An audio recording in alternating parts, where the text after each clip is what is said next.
হংসেশ্বরী এবং বাসুদেব মন্দির।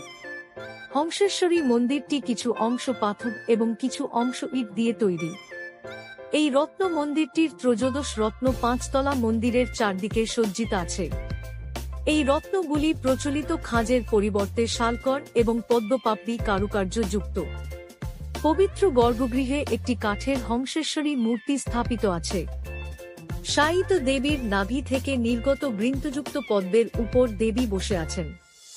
রাজা নৃসিংহদেব 1799 সালে এই মন্দিরটির নির্মাণ শুরু করেন, কিন্তু 1802 সালে তাঁর মৃত্যুতে এটি অসমাপ্ত থাকে। তাঁর বিধবা পত্নী রানী শঙ্করী 1816 সালে নির্মাণ শেষ করেন। বাসুদেব মন্দির হল সপ্তদশ ক্রিক বাঁকুড়া জেলার বাহিরে অবস্থিত একটি একরত্ন মন্দির। কুঁজ আকৃতি ছাদের চতুর্দিকে উন্মুক্ত খিলান যুক্ত।